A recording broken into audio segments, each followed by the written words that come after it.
美国国务院周六确认，美国准备开驻南太平洋岛国所罗门群岛的大使馆，以遏制中国在那里扩大势头。美国国务院在给国会做出的一份声明中说，所罗门群岛的居民珍视在二战期间与美国一起战斗的历史，但是随着中国对该国政商精英强势拉拢活动的展开，美国面临失去这种特殊关系的危险。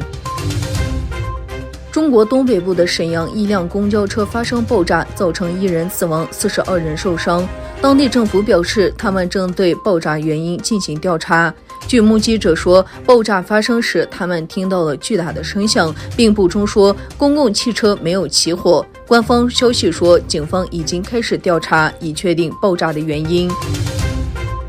根据美国国防部的声明，美国国防部长奥斯汀2月12日已下令将160名佛罗里达国民警卫队成员撤出乌克兰，并重新安置在欧洲其他地方。美国国务卿布林肯与俄罗斯外交部长拉夫罗夫周六通电话，俄外交部说，拉夫罗夫在通话中强调，美国和盟友发动关于俄罗斯侵略乌克兰的宣传活动，追求的目标是挑衅，鼓动基辅当局破坏明斯克协议。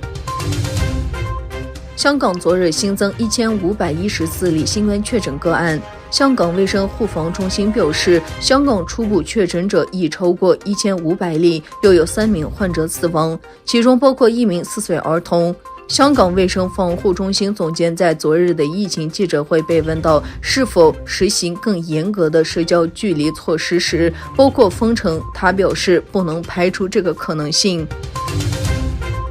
阿塞拜疆总统伊里汗莫阿里耶夫批准了舒沙宣言，该宣言由阿塞拜疆议会通过并颁布。土耳其总统埃尔多安和阿里耶夫于2021年6月15日在舒沙市签署的舒沙宣言，设想将土耳其与阿塞拜疆的关系正式提升为联盟级别。针对爱尔兰议会参议院9日通过无约束力动议，接受维吾尔特别法庭去年12月9日颁布的判决。中国驻爱尔兰使馆发言人今天回应，坚决反对爱尔兰议会参院少数人基于虚假消息搞干涉中国内政、损害中爱关系的行为。英国非官方独立机构维吾尔特别法庭去年12月9日作出不具约束力的最终判决，裁定中国透过强制绝育等政策，对维吾尔族人及其他少数民族犯有种族灭绝和反人类罪行。